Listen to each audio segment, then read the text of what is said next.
하늘에서 떨어진 빗물이 땅속으로 스며들어갑니다. 깊이 스며들어갈수록 더 맑은 생수로 정화됩니다. 땅속으로 스며들지 않는 물, 이를테면 땅 위를 흘러가는 물은 소독 과정을 거쳐서 식수는 되지만 그러나 생수가 되지는 못합니다. 그러나 땅속으로 스며들어갔다는 것만으로 생수가 될 수는 없습니다.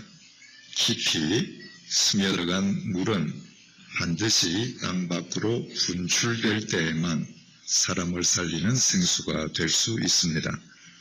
그렇다면 우리는 여기에서 그저 단순한 물이 사람을 살리는 생수가 되기 위한 하나의 법칙을 발견하게 됩니다. 바로 땅속으로 깊이 스며드는 내면화, 그리고 땅속에서 땅 밖으로 분출되는 외향화입니다. 풀이나 꽃도 저절로 풀이 되고 꽃이 되는 것이 아닙니다. 나무나 씨를 반드시 땅속에 심어야 합니다. 내면화입니다. 심기운 씨나 뿌리가 그 상태 그대로 있다면 죽은 것이죠.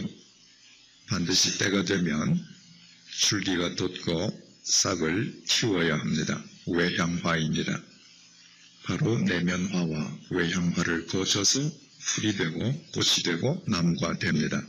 사람의 생명도 마찬가지지요.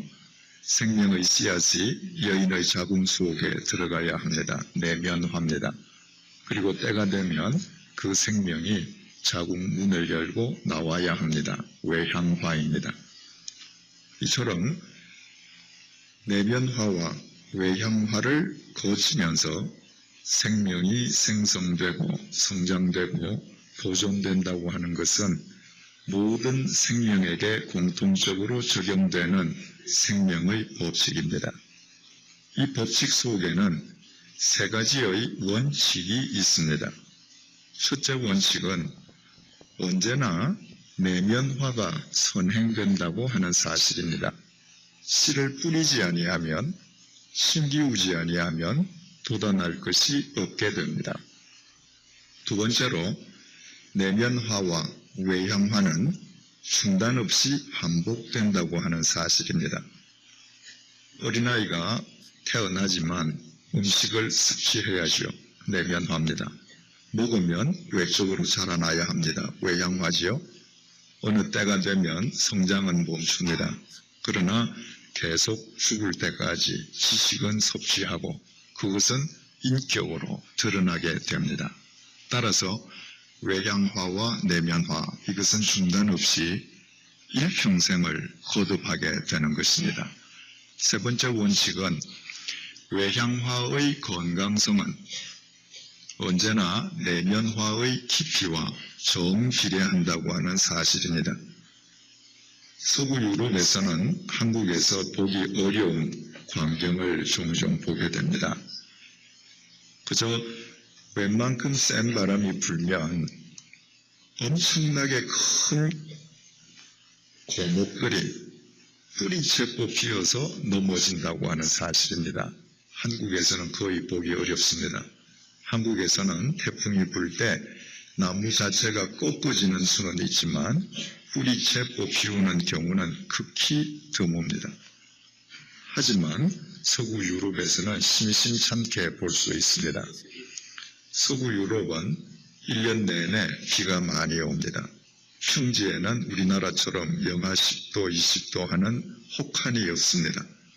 따라서 1년 내내 초목이 자라기 적합한 수분이 항상 있습니다. 따라서 그곳의 나무들은 뿌리가 깊이 땅속으로 파고들어야 할 이유가 없습니다. 편안하게 옆으로만 퍼지면 돼요.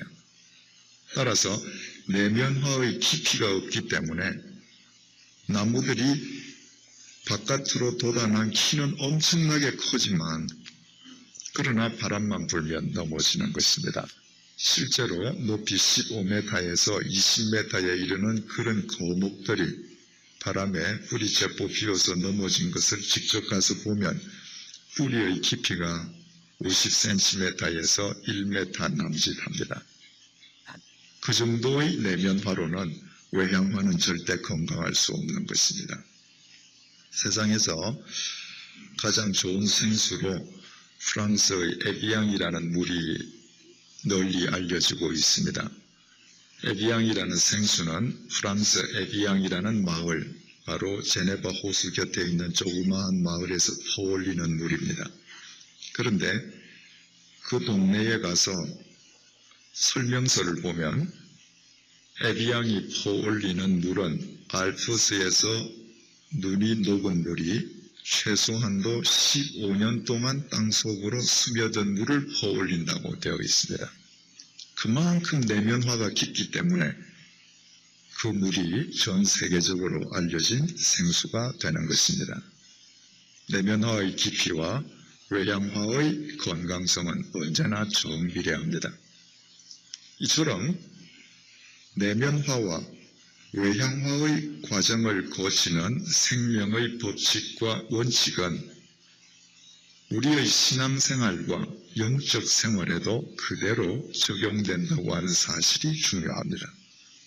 먼저 내가 아무런 노력도 하지 아니하였음에도 불구하고 내게 먼저 임하신 주님의 은총, 말씀의 은혜, 성령의 빛을 내 심령 속 깊이 새기는 내면화의 과정이 언제나 선행되지 않으면 안 됩니다. 이 내면화의 과정 없이 하나님의 말씀대로 살겠다라고 하는 것은 씨를 뿌리지도 않고 꽃을 거두겠다는 것과 똑같이 허황된 이야기가 됩니다. 그러나 내면화 그 자체만을 위해서는 안 됩니다. 내면화가 그 자체만을 목적으로 할 때 그 내면화는 관념이요 철학이 될 뿐 신앙이 되지 않습니다. 그 내면화는 반드시 외적으로 외향적으로 드러나는 삶이 되어야 합니다. 따라서 내면화와 외향화는 멈출 수가 없는 것입니다. 계속 반복되는 것입니다. 그러나 그 반복은 다람쥐 채바퀴 돌듯 하는 의미 없는 단순 반복이 아니라 그 반복은 마치 나사의 골처럼 반복하면 반복할수록 점점점 진리 안에서 상승하게 되는 것입니다. 그러므로 외향화의 건강성은 내면화의 깊이와 정비례할 수밖에 없는 것입니다. 누가복음 18장을 보면 두 사람의 대조적인 기도 내용이 소개되고 있습니다. 먼저 바리새인이 이렇게 기도합니다. 하나님이여, 나는 다른 사람들 곧 토색, 불의, 간음을 하는 자들과 같지 아니하고 이 세리와도 같지 않음을 감사하나이다. 나는 일회에 2번씩 금식하고 또 소득의 11조를 드리나이다. 이 바리새인은 성전을 찾아서 자신이 잘한 점, 자신의 공적을 하나님 앞에 지금 고해드리고 있습니다. 반면에 세리의 기도 내용은 이렇습니다. 세리는 멀리 서서 감히 눈을 들어 하늘을 우러러보지도 못하고 다만 가슴을 치며 가로되 하나님이여 불쌍히 여기시옵소서. 자기 자신이 얼마나 흉측한 인간인지 아는 세리는 하나님 앞에 자랑할 공적거리가 없습니다. 그는 자기 가슴을 치면서 죄인됨을 고백하고 하나님의 자비를 간구하고 있습니다. 우리는 이 세리와 바리새인을 놓고 자신의 공적을 자랑한 바리새인은 나쁜 사람, 그리고 주님의 자비를 구한 세리는 좋은 사람, 이렇게 이분법적으로 평가해 오는 데에 익숙해 왔습니다. 그러나 이 두 사람에 대한 예수님의 평가는 우리가 일반적으로 알고 있는 평가와 전혀 달랐다고 하는 데에 우리의 경각심을 필요로 합니다. 예수님께서는 이렇게 평가하셨습니다. 내가 너희에게 이르노니 이 사람이 저보다 의롭다 하심을 받고 집에 내려갔느니라. 예수님께서는 세리는 의롭고 바리새인은 나쁘다, 이렇게 흑백 논리로 말씀치 아니하셨습니다. 주님께서는 이렇게 말씀하셨어요. 이 사람이 저 사람보다 의롭다. 바꾸어 말하면 세리가 바리새인보다 더 의롭다. 비교급으로 이야기하셨습니다. 비교급이라는 게 뭐죠? 바리새인도 의롭긴 하지만 그러나 세리가 더 의롭다. 이렇게 말씀하셨습니다. 말하자면 예수님께서는 의로워지고자 하는 바리새인을 전면적으로 부정하신 것이 아니라 의로워지기를 원하시는 그 중심 자체는 인정해 주셨어요. 하지만 하나님의 긍휼하심을 구한 세리가 더 의로웠다. 이렇게 말씀하셨습니다. 바리새인이 세리보다 훨씬 의로운 삶을 살고서도 주님께로부터 이처럼 상대적으로 못한 평가를 받았던 것은 자신의 공적을 신앙의 출발점으로 삼으려는 교만한 마음을 지니고 있었기 때문입니다. 세리가 바리새인보다 훨씬 못한 삶을 살고서도 주님으로부터 더 나은 평가를 받았던 것은 그의 불의한 과거를 주께서 다 수용해 주시고 칭찬해 주신다는 의미가 아니라 주님의 은혜 없이는 하나님을 바르게 섬길 수 없다는 겸손한 마음을 지니고 있었기 때문입니다. 오늘의 용어로 표현하면 바리새인이 세리보다 상대적으로 못한 평가를 받았던 것은 바리새인에게는 신앙의 내면화가 없었습니다. 신앙의 내면화가 결여된 외향화는 반드시 자신의 공적이 되고 자신의 공적은 쌓이면 쌓일수록 입으로는 열심히 하나님을 찾지만 실은 그 중심은 하나님과 더 멀어지는 것입니다. 세리가 주님으로부터 칭찬을 받았던 것은 바로 세리는 신앙의 내면화를 신앙의 출발점으로 삼을 줄 알았기 때문이었습니다. 그렇다면 우리는 여기에서 대단히 중요한 사실을 알게 됩니다.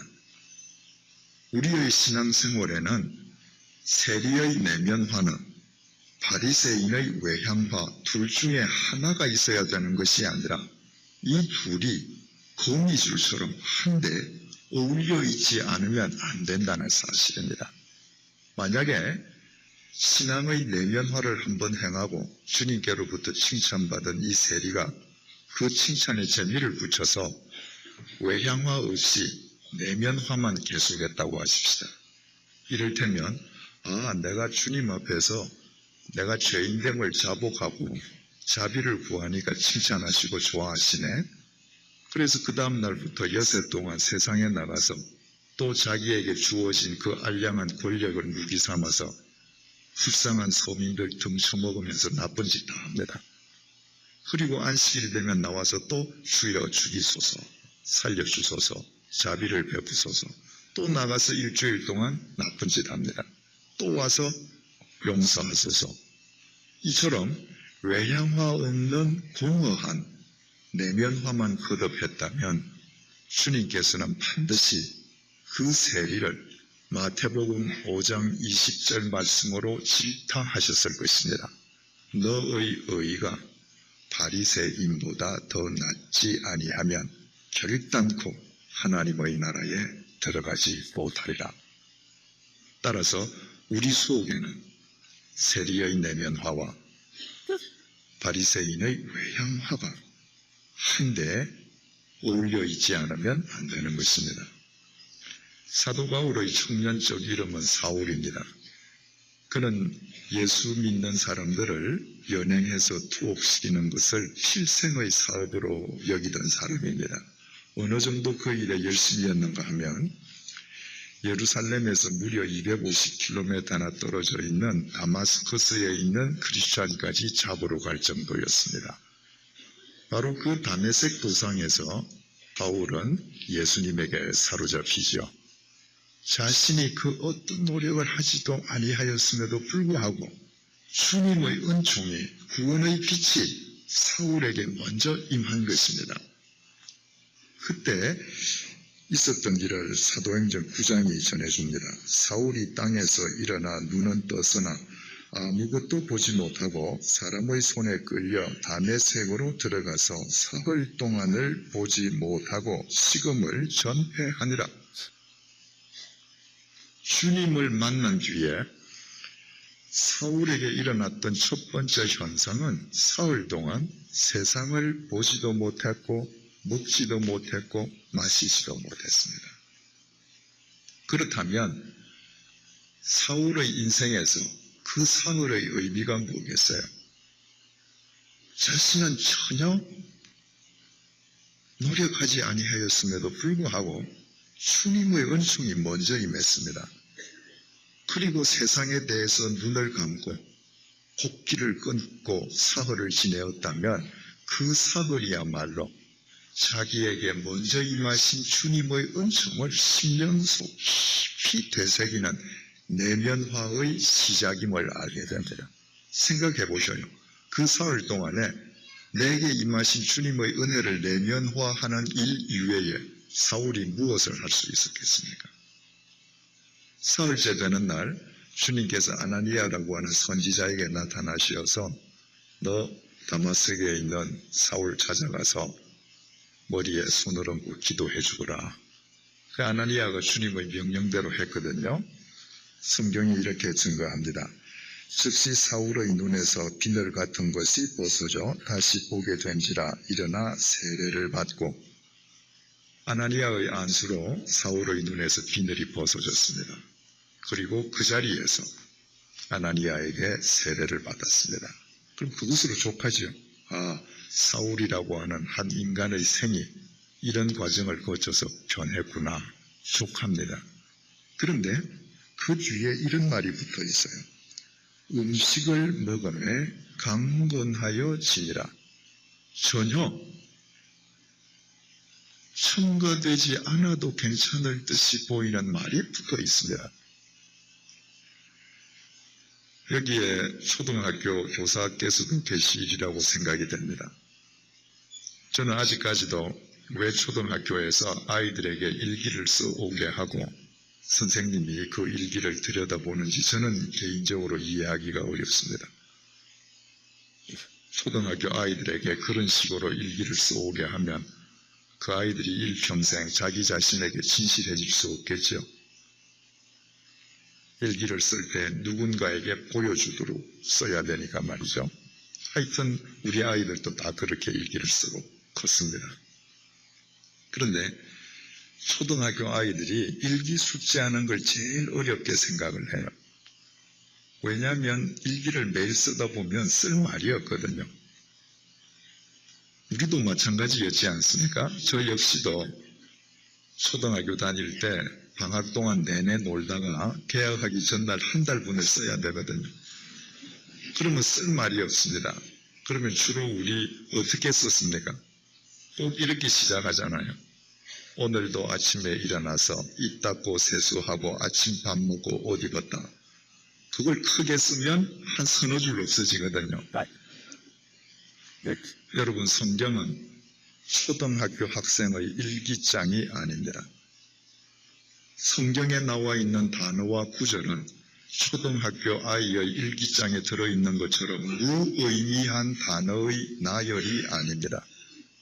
이 속에 한 단어라도 한 구절이라도 들어있다면 반드시 거기에는 절대적인 의미가 있기 때문입니다. 그렇다면 사울이 음식을 먹고 강건해졌다는 말을 쓰지 않아도 될 것처럼 보이는데 왜 성경이 그것을 강조하고 있습니까? 내면화의 바탕 위에서 사울은 외향화의 삶을 살기 시작했음을 강조하기 위함인 것입니다. 그 전까지 사울이 밥을 먹는 것은 자기를 위해서 먹었어요. 그러나 지금 밥 먹는 것은 나의 삶이 주님의 도구가 되도록 하게끔 하기 위해서 먹습니다. 그 외향화는 진리의 외향화인 것입니다. 바울은 이렇게 고백을 하지 않습니까? 나는 날마다 나를 쳐서 복종시킵니다. 나는 날마다 죽습니다. 신앙의 내면화지요. 하나님의 말씀 앞에서 날마다 자기를 죽이는 내면화를 평생을 계속합니다. 그리고 바울은 또 이렇게 얘기해요. 내가 그리스도를 본받는 것처럼 너희들은 나를 본받으라. 여러분, 세상에 그렇게 교만한 이야기가 어디에 있습니까? 우리의 본은 예수 그리스도밖에 안 계셔요. 그 어떤 인간도 우리의 본이 될 수는 없습니다. 그 사실을 누구보다도 잘 아는 사도 바울이 자기를 본받으래요. 나이가 들어서 노욕에 교만해진 것입니까? 뭘 본받으라는 거예요? 바로 일평생 끊임없는 신앙의 내면화 바탕 위에서 진리의 외형화를 추구해가는 자신의 삶의 전반적인 자세를 본받으라는 것입니다. 그렇다면 우리는 쉽게 그 말이 교만한 말이 아니라는 사실을 알게 됩니다. 바로 이와 같이 신앙의 내면화와 외형화의 관점에서 사도행전을 들여다보면 사도행전을 이렇게 쉽게 정의할 수 있습니다.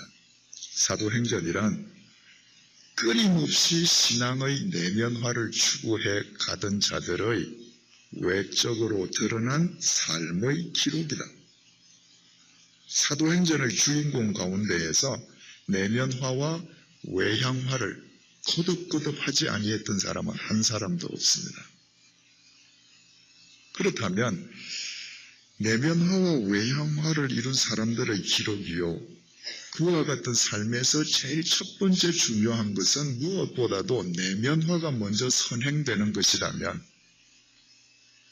그렇다면 우리가 신앙생활을 할 때 그 중요한 신앙의 내면화란 구체적으로 무엇인가 라는 질문이 제기됩니다. 신앙의 내면화의 핵심이 무엇이냐 말입니다. 사도행전 제일 첫머리가 이렇게 시작되고 있습니다.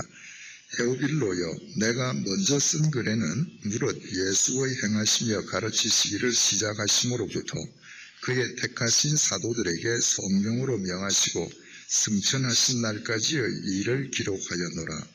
해받으신 후에 또한 저희에게 확실하게 많은 증거로 친히 사심을 나타내사 40일 동안 저희에게 보이시며 하나님 나라의 일을 말씀하시니라.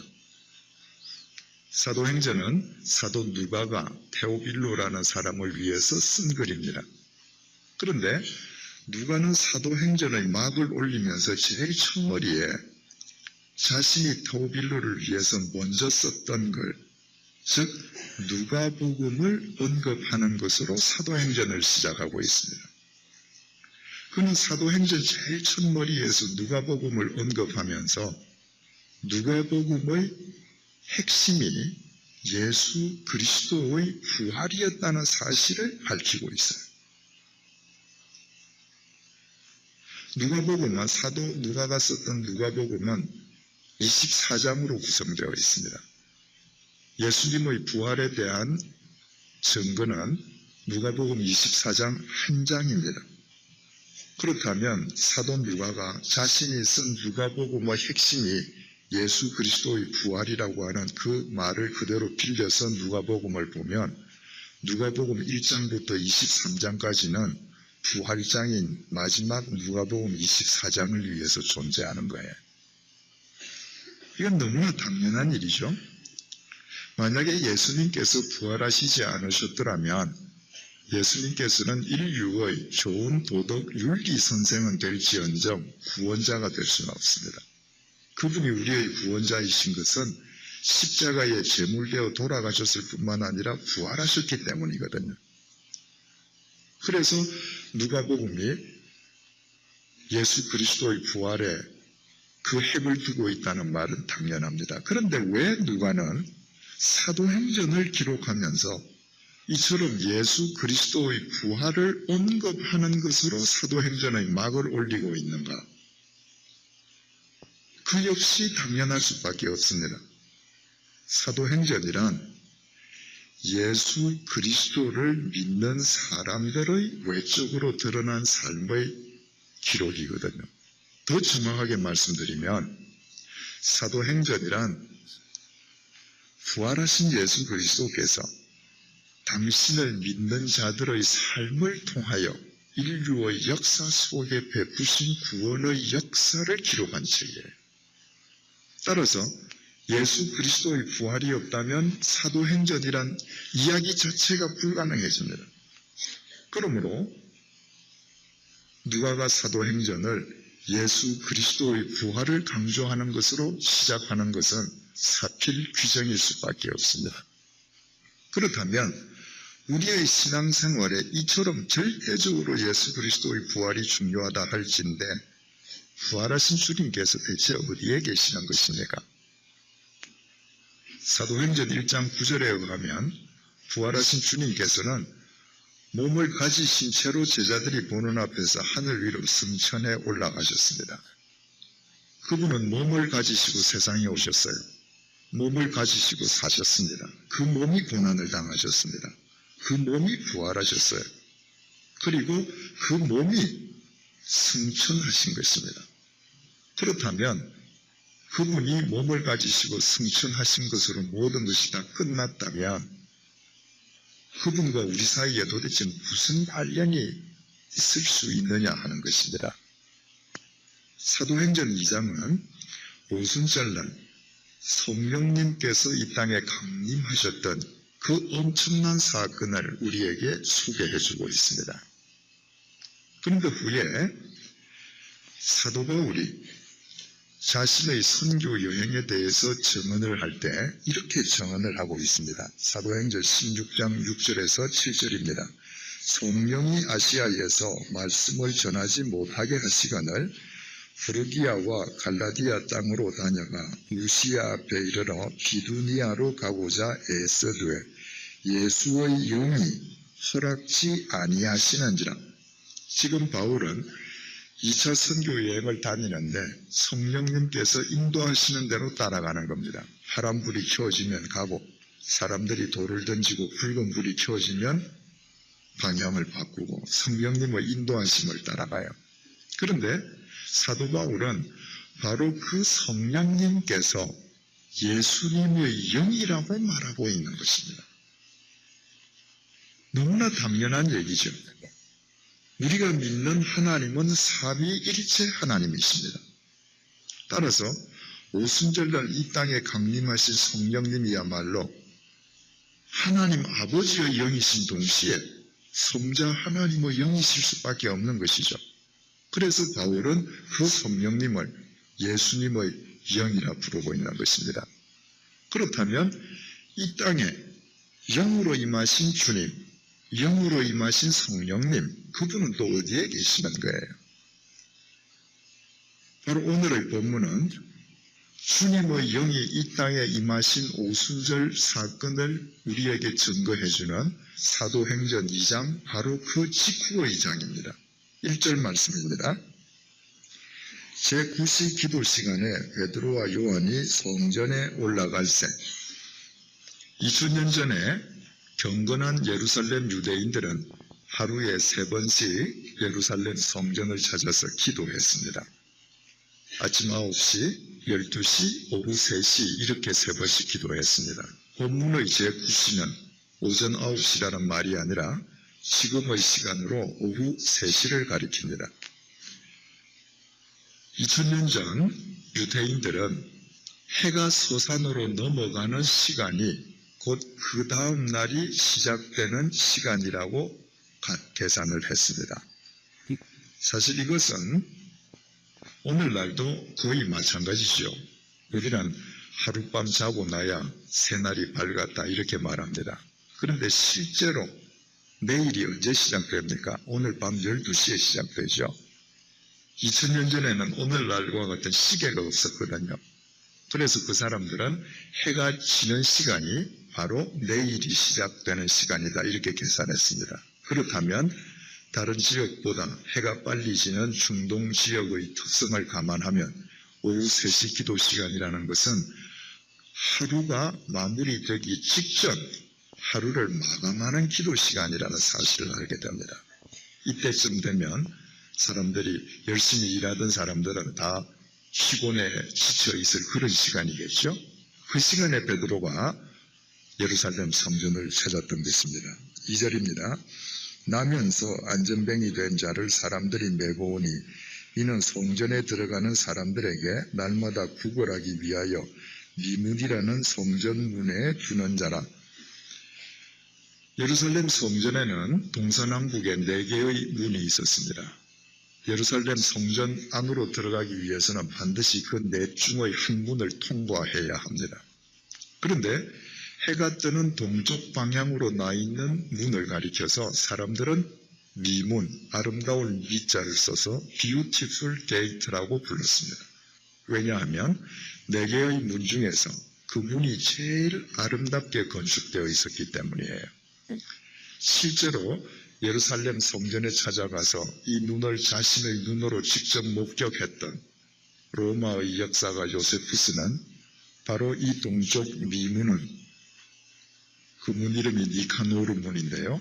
니카노르 문은 고린도의 황동으로 지어져서 화려하고 장엄하기가 이를 데 없었다고 역사의 기록을 남겨두었습니다. 세계에서 제일 유명한 황동이 고린도의 황동입니다. 여러분, 황동이 번쩍번쩍 닦아 놓으면 금보다 더 번쩍거리잖아요. 아름다운 문의 모습을 우리가 머릿속에 한번 그려볼 수 있습니다. 그 아름다운 문 앞에 날 때부터 안전뱅이 거지가 앉아 있습니다. 사도행전 4장 22절에 의하면 그 거지의 나이는 40여세, 40살을 넘었습니다. 따라서 누가 그 자리에 앉혀 놓으면 자기 몸을 가누고 앉아 있을 때부터 그 자리에 앉아서 동양지를 했다면 한 40년 그 자리에서 동양지를 한 안전뱅입니다. 지금 오후 3시죠. 그러니까 아침부터 구걸하던 이 거지도 지쳤을 것입니다. 자기 앞에 누가 지나가느냐 이건 하나도 중요하지 않죠. 그저 그림자만 비치면 하던 대로 한 푼 줍쇼. 이건 그저 자동적으로 나가는 거예요. 바로 그 시간에 베드로가 성전으로 들어가기 위해서 미문 앞을 통과하려고 했을 때 이 거지가 인기척을 느꼈습니다. 그리고 베드로에게 한 푼 줍쇼 하고 평소 하던 대로 의미 없이 적선을 청했습니다. 그때 베드로가 거지에게 한 말을 6절이 이렇게 증거합니다. 은과 금은 내게 없거니와 내게 있는 것으로 네게 주노니 곧 나사렛 예수 그리스도의 이름으로 걸어라. 베드로가 이렇게 얘기합니다. 형제여, 내게는 당신이 요구한 은과 금은 없습니다. 그러나 내게는 있는 것이 있습니다. 나사렛 예수 그리스도입니다. 그분의 이름으로 걸으십시오. 베드로는 오순절날 영으로 임하신 주님께서 자기 자신과 함께 하고 있다고 고백하고 있습니다. 이것은 사도 베드로만의 고백이 아니었습니다. 사도 바울 역시 이렇게 고백합니다. 내가 그리스도와 함께 십자가에 못 박혔나니 그런즉 이제 내가 산 것이 아니요 내 안에 그리스도께서 사신 것이라. 바울 역시도 영으로 임하신 그리스도께서 자기 안에 살아계심을 고백하고 있습니다. 그렇다면 신앙의 내면화의 핵심이 무엇인지 이제 알게 됩니다. 신앙의 내면화의 핵심이란 이미 우리에게 임해 계시는 주님에 대해서 깨어 있는 것입니다. 이미 주님은 우리에게 임해 계십니다. 이미 임해 계신 그분에 대해서 깨어 있다면 우리는 그분의 지배를 받을 수밖에 없습니다. 우리가 예배당에서는 어떻게 쉽게 그리스도인의 심성을 지킵니까? 여기에서는 분위기로, 느낌으로 예수 그리스도가 느껴지거든요. 왜 우리가 그리스도인인데 우리 일터에서 집에서 일주일 동안 삶 속에서 예수님과 무관하게 살아갑니까? 내게 임해 계신 주님에 대해서 깨어있지 못하기 때문입니다. 경건의 훈련의 목적이 무엇이겠습니까? 내게 이미 임해 계시는 주님, 그분에 대해서 24시간 깨어있는 거예요.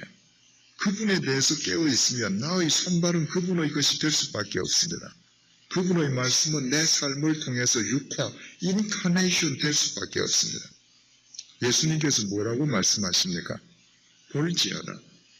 내가 문 밖에 서서 문을 두드리노니 누구든지 내 음성을 듣고 문을 열면 내가 그에게로 들어가 그로 더불어 먹고 그는 나를 더불어 먹으리라.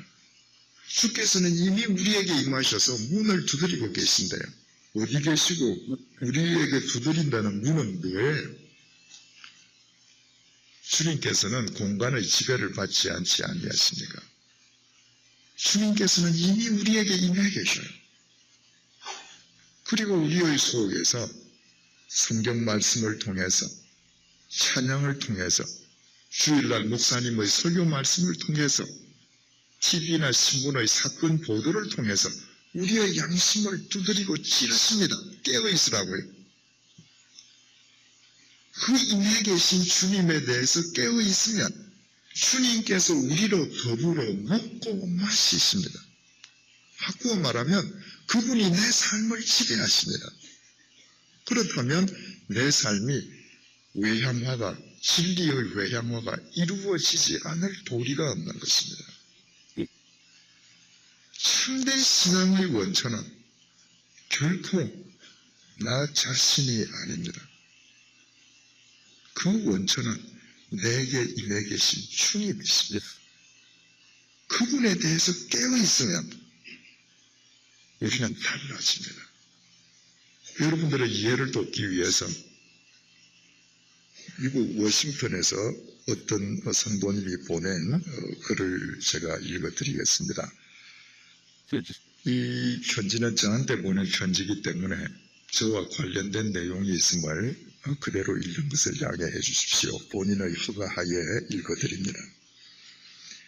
저는 사실 워싱턴에서 목사님을 직접 뵙기 몇 주 전에야 비로소 제 스스로 기도란 걸 시작했습니다. 주로 주위의 믿음의 선배들이 기도에 꼭 포함해야 한다고 일러주는 내용들을 속으로 외우는 것이었지만 제 마음 한편으로 늘 은밀하게 간구하는 것이 있었습니다. 즉 성령님께서 과연 나와 함께하고 계시는 것인지, 하나님께서 정말 저 같은 인간을 받아주셨는지에 대한 확실한 믿음이 없었기 때문에 이에 대한 확신을 주시기를 마음속으로 간구하고 있었던 것입니다. 마침 지난 11월 12일 새벽 목사님의 설교문을 읽다가 확신이 왔습니다. 그것이 하나님의 음성이었는지 모르겠으나 이 정도면 내 속에 이미 성령이 와 있다는 것을 알겠느냐며 강하게 저를 치시는 하나님을 분명히 느꼈습니다. 저는 입 밖으로 소리내어 기도하지도 않았지만 하나님께서는 제가 깊은 심중으로 간구하는 것을 아시고 응답해 주신 것이었습니다. 흐르는 눈물을 닦을 겨를도 없이 저의 간구에 응답해 주신 주님께 감사드리며 용서를 비는 기도가 저도 모르게 쏟아져 나왔습니다. 하나님께서는 30년 이상이나 주님 영접하기를 거부해온 완악한 저를 그토록 오래 참아주시고 받아주시고 제 음성마저 받아주시어 제가 구하는 것을 주시기까지 하셨습니다. 이것이 이미 제 속에 와 계신 주님의 은혜를 믿고 있지만 목사님의 설교문을 읽다가 깨우침을 받았기에 꼭 알려드리고 싶었습니다. 목사님 설교 중에 고린도전서 12장 3절과 관련하여 자신의 인생에 어떤 분명한 획이 그어졌으면 이미 성령 세례를 받은 것이라고 한 부분이 있었습니다. 이전에 목사님 음성으로 그 설교를 들을 때 막연히 은혜로운 말씀이라는 생각만으로 무심코 지나쳤는데 보름 전 동일한 그 설교 내용을 문자로 다시 읽는 도중 하나님께서 확신을 주신 것이었습니다. 성령님께서 이미 제 속에 와 계신다고 말입니다. 한참을 울며 기도하다가 정신을 차리고 나니 하나님께 때를 쓰는 저를 달래려고 하나님께서 성령 세례 증서를 주셨다는 느낌이 들었습니다. 그날 이후 모든 것이 달라졌습니다. 집사람이 그렇게 예쁠 수가 없고 다른 사람들에게 화를 낼 일이 없어진 것 같습니다. 사무실 일이 아무리 바쁘고 복잡해도 마음이 든든하고 기쁩니다. 나의 앞날을 하나님께서 인도해 주시고 책임져 주실 것이라는 사실이 의심 없이 믿어지게 된 것입니다. 그래서 세상의 노예가 되지 않겠다는 결심을 하게 되었습니다. 가끔씩 갑자기 저와 함께 계시는 주님과 대화하고 싶어 사무실 문을 잠시 닫고 기도를 드리게도 되었습니다. 여러분, 이분은 30년 동안 교회의 문턱을 넘나들었던 사람입니다. 그러나 자기 속에 주님께서 임해 계신다는 사실에 대해서 깨어있는 신앙의 내면화가 없을 때 그는 썬데이 크리스찬도 아니었습니다. 썬데이 크리스찬 그러면 주일 하루 온종일은 크리스찬이란 말인데 그분은 예배 시간만 크리스찬이었거든요. 그런데 이미 주님께서 자기 자신에게 임해 계심에 대해서 깨어있기 시작할 때, 신앙의 내면화가 이루어지기 시작할 때 이분의 삶이 달라졌습니다. 아내를 보는 눈이 달라졌습니다. 이분의 직업은 외교관입니다. 사무실에서의 삶이 달라졌습니다. 얼마나 그 삶이 아름답게 바뀌어졌는지 모릅니다. 신앙의 내면화와 외양화란 이런 것을 의미합니다. 고린도전서 12장 3절은 누구든지 성령님의 역사가 아니고서는 예수를 주님이라고 고백할 수가 없다고 증거하고 있습니다. 여러분, 우리 예수님께서 2000년 전에 이 땅에 태어나실 때 그 2000년 전이 도대체 어느 때인지 여러분들 구체적으로 한번 생각해 보신 적이 있으세요? 2000년 전이라고 하면 경주에서 박효거세가 알을 까고 나올 때네요. 정말 아득한 옛날이죠. 박효거세가 알을 까고 나오던 그때 이스라엘 베들레헴에서 한 아이가 태어났답니다. 그 당시 한반도에 살던 우리 조상들 중에서 이 지구상에 이스라엘이 존재한다는 사실을 안 사람이 누구겠습니까? 아무도 없습니다.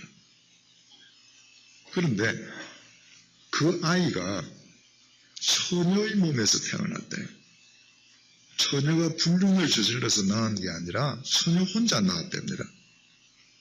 이 아이가 자라서 십자가에 못 박혀 죽었는데 그 이유가 2000년 후에 태어날 나의 죄값을 치러주기 위해서 미리 죽었대요. 죽었던 예수가 사흘 만에 무덤을 깨고 부활했답니다. 여러분, 이게 믿어지셔요? 이 황당한 이야기가 전사에 따라 삼천리잖아요. 그런데 우리 가운데에 누구도 이 황당한 이야기에 대해서 이의를 제기하지 않습니다. 우리 민족의 시조 중 한 사람인 박효거세가 알을 까고 나온 것은 정설이라 여기면서 처녀가 아이를 낳았다는 사실은 사실대로 우리는 믿고 있습니다. 그 이유가 뭐예요? 성령님께서 이미 임해 계시기 때문입니다. 성령님께서 우리 각자에게 임해 계시지 아니하셨던들 이 저녁, 이 귀한 황금 같은 시간 교회에 나와 있을 이유가 없습니다. 밖에서 재미있게 놀아야죠. 여러분이 이 화요일 저녁 예배당을 굳이 찾으셨다는 것 자체가 이미 성령님께서 여러분에게 임하셨다는 가장 확실한 증거 아닙니까? 그렇다면 남아있는 것은 깨어있는 것입니다. 내게 임해 계신 그분에 대해서 24시간 깨어있는 신앙의 내면화를 이루는 것입니다. 왜 기도하고 성경 말씀 공부하는가? 내게 임해 계신 그분에 대해서 깨어있기 위함입니다. 깨어있으면 우리의 삶은 달라지거든요. 그렇다면 베드로가 이 땅에 임하신 주님께서 내게 계신다고, 은과 금은 없지만 내게 있는 것은 예수 그리스도라고 베드로가 그렇게 고백하면서 살아갈 때 그 삶이 어떤 모양으로 바꾸어졌는가? 다시 말해 궁극적으로 우리에게 임해 계시는 주님에 대해서 깨어 있을 때 우리의 삶이 어떻게 아름답게 변화되어 가는가? 베드로의 삶을 통해서 우리 해답을 함께 찾아보겠습니다. 첫째로 본문 3절 말씀입니다. 그가 베드로와 요한이 성전에 들어가려 함을 보고 구걸하거늘 베드로와 요한으로 더불어 주목하여 가로되 우리를 보라 하니 그가 저희에게 무엇을 얻을까 하여 바라보거늘. 지금 거지가 베드로를 보았습니다. 그 거지를 베드로가 봅니다. 그리고 나를 보라 그래요. 그랬더니 거지가 또 베드로를 봅니다. 우리나라 단어로는 뭐 본다, 주목한다, 바라본다. 단어 자체가 정확하게 구별이 잘 안 됩니다. 그러나 헬라어에는 이 네 개의 동사가 정확하게 구별이 되어 있습니다. 제일 먼저 베드로가 미문 앞으로 지나가려고 할 때 거지가 베드로를 보았습니다. 에이도했습니다. 에이도라고 하는 것은 영어로 번역하면 C입니다. S-E-E. C라고 하는 것은 특별한 의미를 두고 보는 것을 말하지 않습니다. 그냥 내 망막에 무슨 정상이 들어왔기 때문에 그냥 의미 없이 보는 거예요. 생각해 보셔요. 지금 시간 오후 3시죠. 평생을 구걸하던 사람이 그 마지막 시간에 지쳤는데 무슨 특별한 의미를 두고 쳐다보겠어요. 자기 앞을 지나가는 사람들 중에서 100명이면 99명은 돈 안 주고 들어갈 텐데 그저 아무 의미도 없이 희맑은 눈으로 이 거지는 베드로를 보면서 한 번 줍쇼 그랬습니다. 그런데 베드로는 이 거지를 아테니수했습니다. 게이즈라는 말입니다. 응시했다는 거예요. 자기를 아무런 의미도 없이 희멀건 눈으로 쳐다보는데 베드로는 그 거지를 보고서는 자리를 멈추어서 응시했습니다. 그리고 베드로가 거지에게 얘기합니다. 나를 보라고요. 블레포해라. 영어로 look at입니다. 나를 주목해라. 그랬더니 이 거지가 자세를 가다듬고 베드로를 에페코합니다. Give attention. 온 시선을 조금 집중해서 베드로의 눈을 뚫어지게 쳐다보는 겁니다. 그러면 그 두 사람의 모습이 이제 머릿속에 활동사진처럼 그려지시죠. 피곤해지신 거지가 마치 우리말로 동패 같은 눈으로 멀건하게 한 번 줍쇼 하고 이렇게 봅니다. 그 눈을 보고 베드로가 그 자리에 멈추어 서서 응시합니다. 그러면서 형제여 나를 주목하시오. 그 말을 듣고 이 거지가 자세를 가다듬고 베드로의 눈을 뚫어지게 쳐다봅니다. 뭘 느끼게 되십니까? 관심사가 바뀌어져 있는 베드로를 발견하게 됩니다. 제가 올 봄에 새마을 기차를 타고 서울에서 지방을 갔던 적이 있습니다. 수원에서 한 분이 제 옆자리에 타셨는데 굉장히 성격이 쾌활하신 분이셨습니다. 적극적이시고요. 그래서 온갖 얘기를 다 그러시더라고요. 그러다가 조금 있다가 이분이 화장실을 다녀오시면서 벌써 걸어오시는데 얼굴이 화가 나 있습니다. 앉으시자마자 어떻게 새마을 기차 화장실이 저렇게 더러울 수가 있는가. 계속 화를 내셨습니다. 그러다가 마침 여승무원이 지나가니까 이제 불러 세워놓고 야단을 치시는 거예요. 이 새마을 기차는 외국인도 많이 타고 할 텐데 깨끗해야지. 서울을 출발한 지 얼마 되지도 않았는데 저렇게 더럽게 하면 나라 망신하리라고. 그랬더니 이 여승무원이 계속 자기가 잘못한 것처럼 죄송합니다. 제가 한번 보고 오겠습니다. 가서 보고 오더니 여승무원이 얘기를 했습니다. 선생님, 화장실이 깨끗한데 뭐 잘못 보신 거 아닙니까? 그랬더니 이분이 화가 더 난 거예요. 자기가 더럽다 그러는데 깨끗하다 그런다고. 계속 야단을 치니까 이 승무원은 끝까지 자기가 잘못했다 하고 앞으로 조심하겠다 그러고 갔습니다. 이제 이런저런 얘기를 하다가 그분하고 얘기를 하면서 제가 물었습니다. 예전에도 새마을 기차 자주 타셨습니까? 그랬더니 처음 타신다 그래요. 늘 평소에는 자동차를 몰고 다니시는데 그날 자동차가 문제가 생겨서 새마을 기차는 처음 타본다는 거예요. 그래서 제가 또 여쭈었습니다. 혹 뭐 하시는 분이신지요? 그랬더니 그분이 지갑에서 명함을 하나 탁 꺼내줬습니다. 뭐 하시는 분인지 아셔요? 대단히 아파트 같은 데에 화장실 기구 납품 및 설비하시는 업체의 사장님이에요. 예. 큰 아파트 단지에 화장실 기구를 납품하고 설비하는 사장님의 마음속에는 깨끗한 아파트의 화장실이 자리 잡고 있는 거예요. 그러니 그분의 관심은 어디 가든지 화장실이 제일 먼저예요. 아파트 화장실과 비교하니까 새마을 기차 화장실은 더러울 수밖에요. 나중에 제가 한번 가보니까 스위스 기차보다 깨끗합니다. 제가 금년 1월 말에 왼쪽 무릎에서 반월형 연골 판을 제거하는 수술을 받았습니다. 이유 없이 찢어졌어요.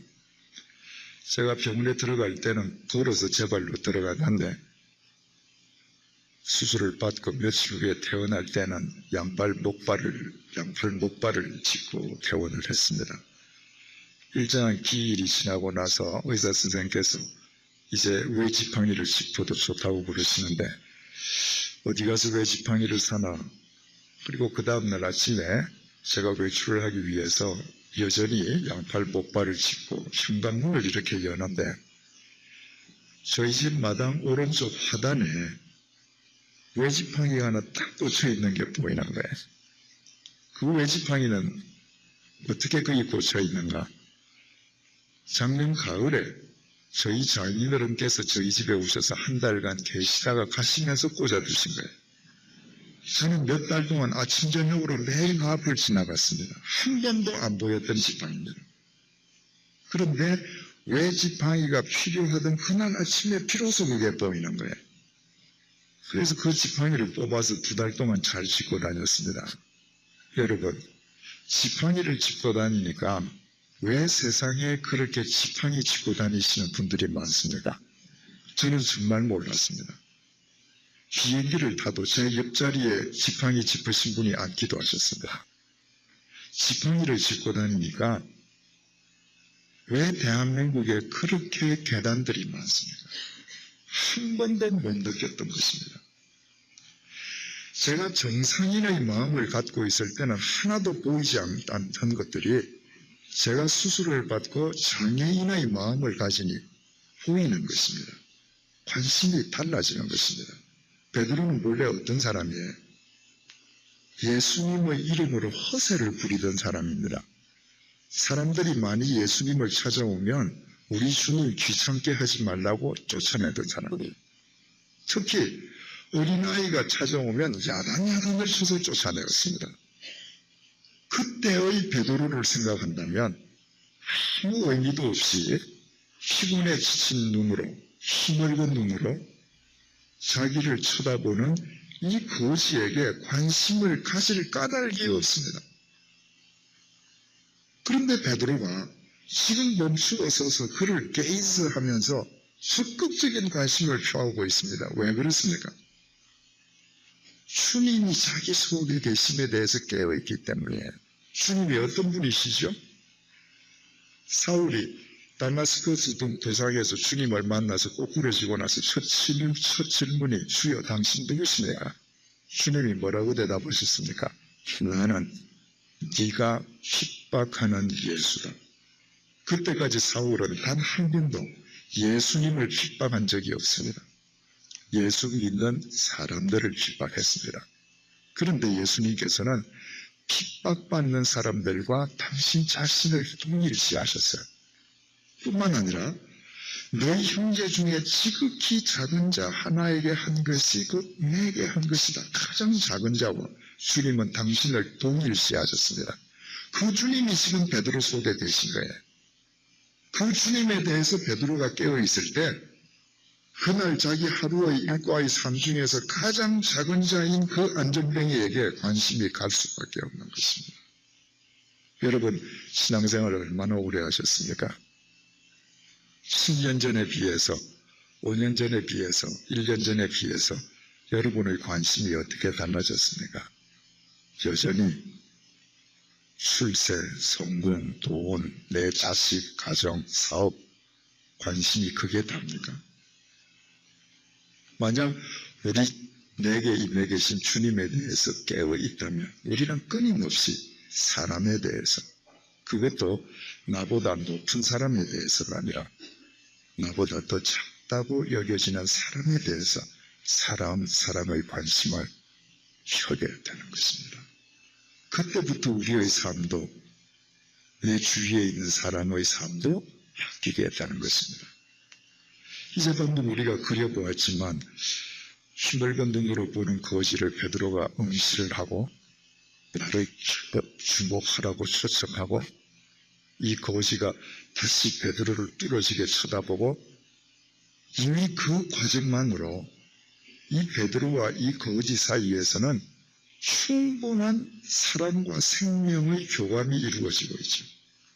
이 거지를 쳐다보는 베드로의 표정이 어떠했을는지 우리는 머릿속에 충분히 그려볼 수 있습니다. 이 거지는 지금 베드로의 표정만 보고도 예수 그리스도의 생명을, 사랑을 폭포수처럼 지금 느끼고 있음을 알게 됩니다. 베드로 속에 어떤 분이 지금 계시는 거예요? 주님이 어떤 분이시죠? 어제 우리 마태복음 26장을 통해서 누가복음 22장의 그 주석을 보지 않았습니까? 베드로가 주님을 3번씩이나 부인하고 맹세하고 저주했는데 그걸 다 듣고 계시던, 면전에서 들으시던 주님께서 베드로를 쳐다보셨어요. 그때 우리라면 어떻겠습니까? 내가 3년 동안 밥 먹여주고 내가 아는 걸 다 가르쳐 줬는데 내 면전에서 나를 그렇게 모독했다면, 적어도 저라면 그 사람을 딱 고개를 돌려서 쳐다볼 때 눈에 하얀색밖에 없을 거예요. 그런데 주님은 여전히 사랑의 눈으로 보시지 않았습니까? 그 주님이 지금 베드로 속에 있어요. 그 주님에 대해서 깨어 있을 때 베드로의 눈을 통해서, 그 표정을 통해서 그 주님의 사랑이 흘러내리는 것입니다. 여러분, 내가 예수를 믿었음에도 불구하고 사람들이 나를 믿어주지 않는다. 사람들이 나를 친근하게 여겨주지 않는다. 그분들의 책임이 아닙니다.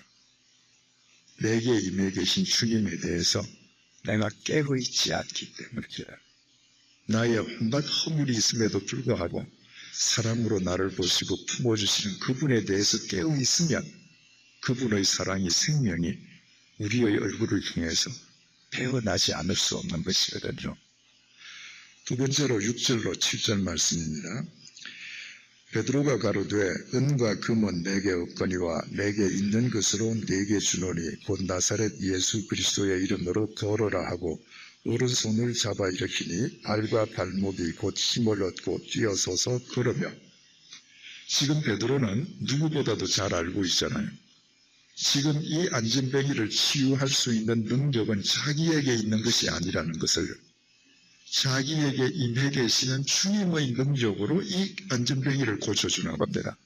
그러면 베드로는 입으로 명령만 해도 돼요. 내게 있는 것 곧 나사렛 예수 그리스도의 이름으로 일어나 걸어라. 그래도 주님의 능력은 역사하셨을 것입니다.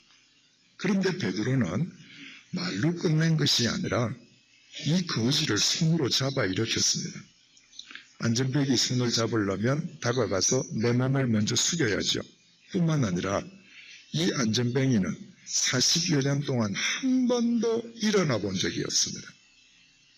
그 사람을 일으키기 위해서는 베드로가 안간 힘을 써주었어야만 되겠죠. 베드로는 이 사람을 말로만 사랑한 것이 아니라 이 사람을 위해서 황금 같은 자기 시간의 상당 부분을 지금 할애해 주고 있습니다. 여러분, 우리의 생명은 시간으로 표현할 수 있습니다. 우리가 지금 살아있다는 것은 우리에게는 시간이 남아있는 거예요. 그런데 지금 이 똑같은 시간에 어느 병원 영안실에 누워있는 시신은 의미가 뭐예요? 그 사람에게는 이제 시간이 없어진 겁니다. 생명이 곧 시간이라고 하는 사실을 알면 우리가 하루를 살았다라고 하는 의미를 보다 더 뼈저리게 느낄 수 있습니다. 내가 하루를 살아간다고 하는 것은 Yes. 나의 생명인 나의 시간으로 무엇인가 하루 동안 바꾼 것을 의미합니다. 여러분, 오늘 뭘 하셨습니까? 뭘 하셨다는 것은 그 일과 여러분 생명을, 인간의 마음속에서 나온 욕망이 인간을 잡아먹습니다. Yes. 그 결과는 반드시 후회로 끝납니다. 소멸입니다. 그런데 그 욕망을 위해서 자신의 시간을 계속 투자하고 바꾼다는 것은 자기 시간을 갉아먹는 일 이외의 다른 의미가 있을 수 없습니다. 어떤 사람은 자기 자신의 생명뿐만 아니라 남의 생명까지도 갉아먹고 사는 사람들이 있습니다. 폴란드에 가면 그 악명 높은 아우슈비츠 수용소가 있습니다. 제일 그 수용소가 악명 높은 것은 거기에서 제일 많은 사람들을 학살했기 때문이거든요. 근데 그곳을 가면 유럽에 산재해 있던 다른 수용소와는 다른 광경을 보게 돼요. 한 방에 들어가면 가죽 트렁크가 산더미처럼 쌓여 있습니다. 또 한 방에 들어가면 가죽 구두가 산더미처럼 쌓여 있고, 또 다른 방에는 안경테가 산더미처럼 쌓여 있습니다. 그게 다 누구 건가? 그 수용소에 수용되었던 프로들 것입니다. 독일 나치가 프로들을 전부 다 불러서 수용할 때 다 압수하죠. 그리고 자신들이 필요로 하는 부역에 동원을 시켰다가 더 이상 노동력이 없다고 판단될 때 가스실에서 죽이잖아요. 죽인 다음에 흡입발 같은 거 다 뽑아냅니다. 그리고 모든 사람의 머리는 다 밀었습니다. 그리고 그 머리는 자기네들 군용 외투 안에 방한용으로 다 집어넣었죠.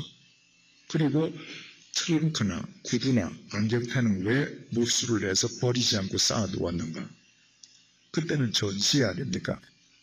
물자가 부족하기 때문에 언젠가 필요할 때를 위해서 쌓아두었던 것입니다. 그런데 그것을 써보지도 못하고 전쟁은 끝났습니다. 그 아우슈비츠를 쭉 둘러보고, 이것은 남의 이야기가 아니구나. 바로 나를 비롯한 우리 모두의 이야기이구나. 여러분, 얼마나 많은 사람들이 수십 년을 써도 다 쓰지 못할 것을 쌓아두기 위해서 불의한 짓을 합니다. 그리고 자기 평생에 다 쓰지도 못하고 남도 못 쓰게 합니다. 그렇다면 아우슈비츠에 있는 그들과 우리 사이에 무슨 차이가 있을 수 있습니까? Right. Even. 내가 부당한 이득을 취하기 위해서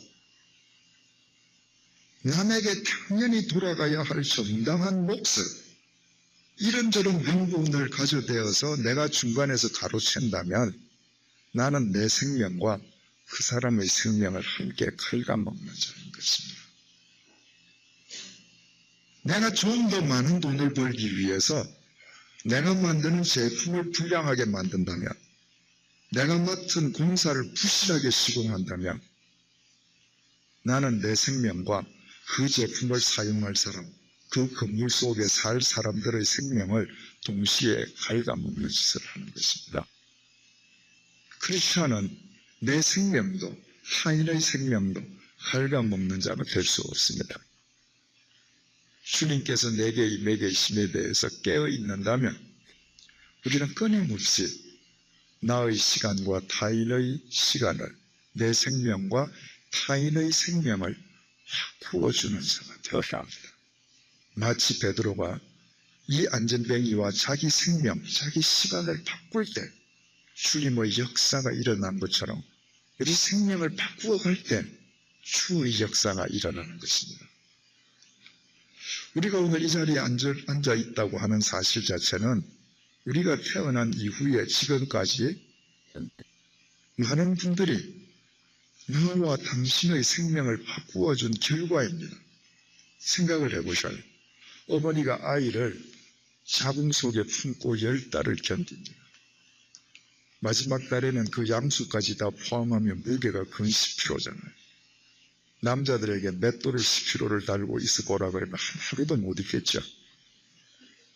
어머니는 자기 태 속에 있는 아이와 10달 동안 생명을 바꾸는 거예요. 아이가 태어나서 보십시오. 눈이 천금처럼 무거운데 어머니가 그 아이를 주무시다 일어나서 품고 조절먹입니다. 기저귀를 가려줘요. 생명을 바꾸는 겁니다. 요즘은 여자도 직업 전선에 있는 분들이 많습니다만 얼마 전까지만 해도 가정의 경제적인 모든 책임은 남자가 다 지지 않았습니까? 여기 직장생활 하시는 남자분들, 그 아내 되시는 분들이 다 아셔요? 남자들이 직장에서 얼마나 자존심 상하는 일이 많은지 아십니까? 하루에 사표 쓰고 싶은 데가 불현듯 몇 번씩 일어나는 거, 그런 거 아십니까? 그런데도 그 직장을 지켜요. 왜? 처자식을 먹여 살리기 위함입니다. 처자식과 가장은 자기 생명을 사무실에서 바꾸는 겁니다. 그 결과로 우리가 이렇게 존재해요. 중요한 것은 내가 내 자식, 내 남편, 내 아내, 내 피부치와 내 생명을 바꾸는 것은 동물의 세계에서도 있다는 사실입니다. 내가 내 피부치만 생명을 바꾸었다는 것으로 그리스도인의 사명을 다했다. 그것은 아닙니다. 정말 내 속에 주님께서 임해 계심에 대해서 깨어있다면 우리는 내 가정 울타리 너머에 있는 사람들과 생명을 바꾸는 자들이 되어야 합니다. 그것은 결코 그 타인만을 위한 것이 아닙니다. 내가 내 자신만을 위해서 살아가면 고인 누리 썩듯이 내 생명은 결국 썩습니다. 그러나 내 생명으로 타인의 생명과 바꾸면서 살아갈 때 터내는 옹달샘 속에 날마다 생수가 솟듯이 내 생명의 가치를 그리스도 안에서 극대화시키는 거예요. 제 자신의 이야기를 드리는 것을 양해해 주시고 들어주시기 바랍니다.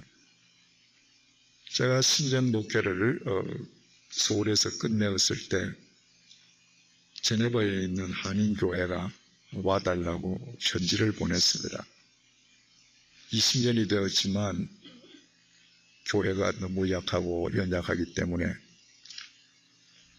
가족을 부양할 능력도 없고 봉급도 제대로 못 두니까 혼자 와서 3년 동안만 봉사해달라는 거예요.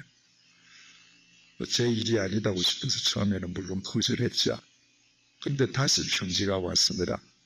스위스라고 하는 나라가 워낙 아름다운 나라 이름을 가지고 있기 때문에 몇몇 목회자가 오겠다고 자문을 했다가 혼자 가야 하는 그 현실을 보고 다 약속을 어기고 오지 않는다는 것입니다. 그 이야기를 듣고 많은 사람들이 가기를 원하는 곳이라면 굳이 제가 가야 할 이유가 전혀 없지만 아무도 가려고 하지 않는 곳에 제처럼 너 가겠니? 주님께서 프로포즈 하셨는데 거기를 마다하면 그 직무유기가 아니라 하는 생각으로 갔습니다. 제가 스위스로 갈 때 우리 나이로 50살이었습니다. 50살에 3년 동안 제 손으로 밥하고 혼자서 빨래하고 청소하고 설거지하고 산다는 거 결코 육체적으로 쉽지는 않았습니다. 말하자면 저는 3년 동안 그곳에 있는 분들을 위해서 그분들의 생명과 제 생명을 바꾼 거죠. 저만 그렇게 했던 것이 아닙니다. 제가 3년 동안 거기에 홀로 가 있는 동안에 서울에 있는 제 처가 모든 식구들의 경제적인 책임을 홀로 져야만 했습니다. 제 처 역시 제네바에 있는 분들과 자기 생명을 바꾼 것입니다. 제 처만 그랬던 것이 아닙니다. 제가 37살에 큰아이를 봐서 제네바로 떠날 때 제 제일 큰아이가 중2밖에 되지 않았습니다. 둘째 아이가 초등학교 6학년, 셋째 아이가 초등학교 3학년, 넷째 아이가 초등학교 1학년이었습니다. 그러니까 말하자면 다 4명이 다 사내 아이들이거든요. 그래서 어느 때보다도 그 사내 아이들에게 아빠가 제일 곁에 있어야 될 때였습니다. 그런데 제 이야기를 듣고 그 아이들이 흔쾌히 아빠가 3년 동안 떨어져 있어도 좋다고 이야기를 해줬습니다. 그 아이들 역시도 자신들은 뭔지 모르지만 부식부식 중에 그들의 생명과 제네바에 있는 생명을 바꾼 것이죠. 여러분, 제가 제 처가 제 자식들이 생명을 바꾼들 그게 무슨 의미가 있습니까?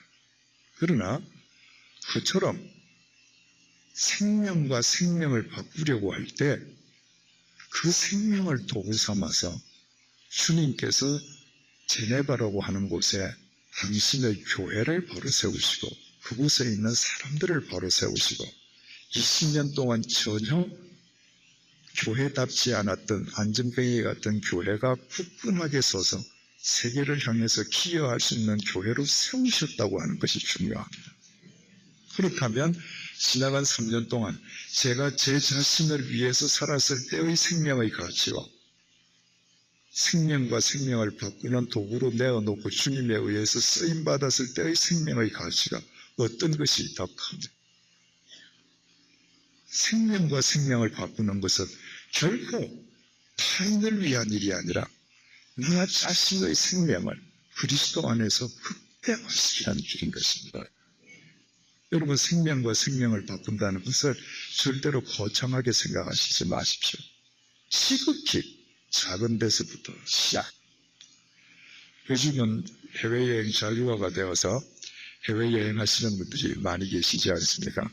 그런데 해외여행을 하고 들어오실 때, 공항으로 들어오실 때 제일 먼저 어디에서 기분이 상하세요? 공항 이민국에서 기분이 상하시죠. 공항 이민국에 앉아있는 젊은 관리들은 대개 20대, 30대 청년들입니다. 절대 인사 안 해요. 그래도 저는 꼭 합니다. 인사하지 않는 젊은이한테 나이 든 사람이 인사하는 거 자존심 상하죠. 그러나 저는 합니다. 왜? 그리스도인이기 때문에. 이 시간을 내가 이 사람을 위해서 바꿔줘서 이 사람에게 뭔가 새로운 마음이 생길 수 있다면 그것이 내가 이 사람에 대한 봉사일 것이라고 생각하기 때문에 인사를 합니다. 지난 4월 달에 공항을 들어오는데 제가 만난 이민국 직원이 정말 잘생긴 청년이었습니다. 저는 그렇게 잘생긴 청년을 본 적이 없어요. 그래서 평소에 하던 대로 수고 많으시지요, 안녕하세요 인사를 했는데 들어주지도 안 하죠. 그 잘생긴 얼굴이 너무 아까워요. 그래서 제가 그 청년한테 이렇게 얘기했습니다. 선생님, 제가 한 말씀 드려도 좋겠습니까? 그랬더니 되지도 않고, 뭔데요? 지금 제 여권을 보고 계시니까 제 나이가 몇 살인지 아시죠? 여전히 고개를 숙이고 퉁명스럽게. 그래서요? 왜 나이 든 사람이 인사를 하는데 젊은 사람이 인사를 안 받습니까? 저는 여행을 자주 하거든요. 그런데 선진국에 들어갈 때 선진국 이민국 직원치고 인사 안 받는 나라가 없습니다. 후진국 이민국 관리치고 인사 받는 관리도 없습니다. 우리는 지금 선진국 지향하고 있지 않습니까? 영종도 공항만 이렇게 크게 지으면 선진국이 되겠습니까? 제가 이까지 이야기를 했는데 그 청년이 정색을 했습니다. 그리고 저한테 선생님 죄송합니다. 무슨 말씀인지 저는 그래서 믿습니다. 그 청년이 지금은 자기 앞에 누가 오든 중중하게 인사하리라고 저는 믿습니다. 제가 얼마 전에 지방에서 어떤 분의 차를 타고 꽤 먼 거리를 갔습니다. 차를 타면서부터 자동차를 운전하시는 집사님이 계속 사람 이야기를 하셨어요. 정말 제가 은혜를 많이 받았습니다. 사람을 사랑하는 데 대해서 저런 일도 있구나. 그분 당신 자신의 이야기를 하시는 것이죠. 마침 자동차가 톨게이트에 섰습니다. 요즘 여러분들 느끼시는지 모르겠습니다만은 전국에 있는 톨게이트 직원들은 아마 특별 교육을 받은 것 같습니다. 전국에 있는 톨게이트 직원들은 정말 상냥하게 인사합니다. 딱 도착하면 인사하고 갈 때 또 인사해요. 영종도 공항으로 가는 톨게이트에 있는 여직원들은 좋은 하루 되십시오 이렇게까지 인사를 합니다. 자동차가 서니까 그 집사님이 유리창을 쭉 내리니까 여직원이 안녕하세요 인사하지 않습니까? 돈을 쭉 냈습니다.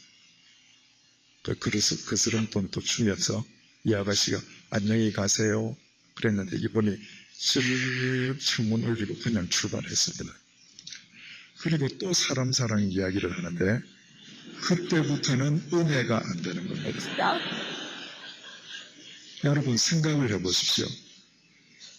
지금 나 앞에서 한 인격체가 있으면서 나한테 인사를 하고 있는데 그 인사를 묵살하면서 사람을 사랑한다? 그것은 이기심입니다. 그것은 절대 사랑일 수가 없습니다. 여러분 여기 혹시 공무원이 계십니까? 민간인한테 예의를 갖추어서 먼저 인사하십시오. 그것이 본래 공무원의 도리이기도 하지만 크리스천의 의무입니다. 여러분들 톨게이트를 지나다니실 때 여직원한테 꼭 인사하십시오. 여러분들이 사무실에서 직책이 높습니까? 낮은 사람에게 먼저 인사하십시오. 그게 나와 그의 생명을 바꾸는 삶이 시작되는 것입니다. 내가 겨울에 길을 걸어가다가 길모퉁이에 군 고구마 할머니가 앉아있는데 그 앞에 아무 인기척도 없습니다. 나는 배가 부르지만 그 할머니를 생각해서 내가 구운 고구마를 하나 사드리는 것, 그분과 내 생명을 바꿔드리는 것입니다. 이렇게 살아갈 때 우리의 삶은, 우리의 사회는 새로워지지 않을 수가 없는 것입니다. 세 번째로 9절로 10절입니다. 모든 백성이 그 걷는 것과 및 하나님을 찬미함을 깨되 그 본래 성전 미문에 앉아 구걸하던 사람인 줄 알고 그의 당한 일을 인하여 심히 기이 여기며 놀라니라. 나은 사람이 베드로와 요한을 붙잡으니. 지금 안전뱅이가 일어나지 않았습니까? 이 안전뱅이가 얼마나 기뻤던지 성전에 들어가서 펄쩍펄쩍 뛰면서 지금 하나님을 찬양해요. 그러니까 그 안전뱅이는 40년 동안 성전 미문 앞에서 구걸을 했으니까 예루살렘 성전에 드나드는 사람들은 다 알잖아요. 그런데 그 안전뱅이가 지금 뛴단 말이죠. 아니 저 사람에게 도대체 어떻게 저런 일이 생겼는가? 어떻게 저런 일이 있게 되었는가? 사람들이 다 의아해하지 않겠습니까? 그랬더니 이 안전뱅이가 가서 베드로를 붙잡았습니다. 바로 이 사람 때문에 낫게 되었다는 것을 여러 사람에게 지금 대답하는 겁니다. 그런데 여기에서 붙잡았다라고 하는 이 단어 크라테오라고 하는 단어는 손으로 손을 잡는다거나 옷을 잡는 것을 의미하지 않습니다. 이 단어는 반드시 등 뒤에서 등을 꼭 껴안는 행위를 의미합니다. 어린아이가 어머니 등 뒤에 꼭 매달려 엎치는 것도 크라테오입니다. 그렇다면 우리 머릿속에 그림을 그려볼 수 있죠. 안전뱅이가 펄쩍펄쩍 뜁니다. 그 안전뱅이를 본 사람들이 저 어떻게 된 일이야? 누가 저렇게 해줬어? 그랬더니 안전뱅이가 이 사람이 나를 고쳐줬습니다. 그 대답으로 가서 베드로를 등 뒤에서 꼭 껴안았습니다. 감동적인 그림이죠. 여러분 우리가 오늘 이 자리에 오기까지 아침에 일어나서 지금까지 최소한 한 번 이상은 다 거울 보지 않았으니까 저도 2번 봤습니다. 아침에 일어나서 한 번 보고 오기 전에 넥타이 메고 세수하면서 또 한번 봤습니다. 우리가 거울을 왜 보지? 잘못된 부분을 고치기 위함이에요. 좋게 표현하면 화장이요 치장, 나쁘게 표현하면 위장입니다. 그런데 우리가 아무리 거울을 보고 고치고 치장을 해도 절대로 안 되는 부분이 있습니다. 등 뒤가 안 됩니다. 안 돼. 따라서 한 인간의 참된 실체는 고칠 수 있는 앞이 아니라 고칠 수 없는 등에서 드러납니다. 여러분들 잘 한번 보십시오. 어떤 사람은 멋진 옷을 입고 있어요. 정말 멋진 옷인데 걸어가는 뒷모습이 참으로 초라해 보이는 사람이 있습니다. 어떤 사람은 겉으로는 웃고 있는데 걸어가는 뒷모습에서 찬바람이 도는 사람도 있고요. 어떤 사람은 앞으로 거나 뒤로 들어오거나 그야말로 어깨인 사람도 있습니다. 또 어떤 사람은요, 앞으로 보면 형편없어요. 볼품이 없습니다. 그런데 걸어가는 뒷모습을 보면 왠지 따뜻하고 혹은 내가 가서 그냥 기대고 싶은 덕이 있습니다. 류시 구상선생은 젊으셨을 때 폐를 하나 절단해내었습니다.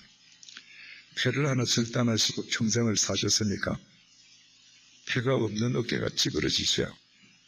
그래서 앞으로 보면 늘 이렇게 찌그러져 있습니다.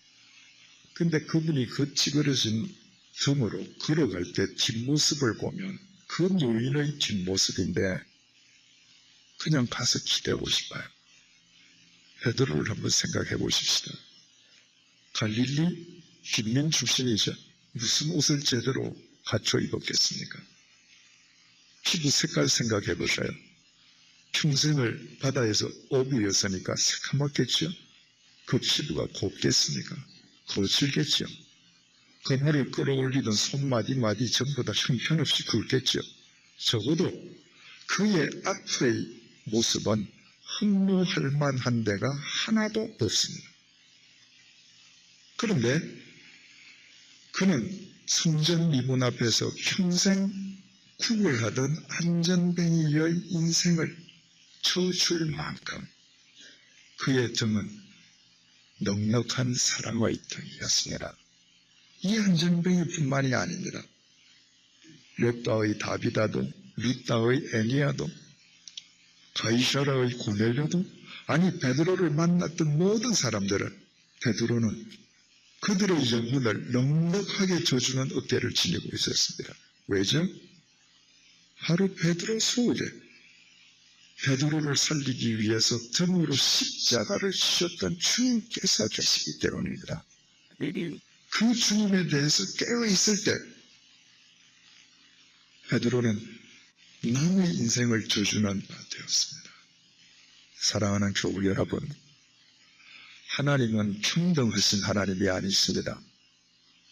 어떤 사람은 태어날 때부터 수십억, 수백억 원의 재산을 갖고 태어납니다. 어떤 사람은 일평생 애쓰면서도 가난 속에서 살아갑니다. 어떤 사람은 노력하지 않고서도 쉽게 박사학위를 따는 좋은 머리를 갖고 태어납니다. 어떤 사람은 밤을 새워서 공부해도 대학교도 들어가기 어려운 사람도 있습니다. 하나님은 결코 평등치 아니하십니다. 그런데 왜 하나님께서 누구에게는 다른 사람에게보다 없는 재산을 더 많이 주시는가? 왜 누구에게는 지적 능력을 더 주시는가? 자기 홀로 그것을 누리고 자기 욕망대로 살라고? 아닙니다. 그것으로 남의 인생을 저주라고 주시는 것입니다. 그래서 하나님은 공평하신 하나님이십니다.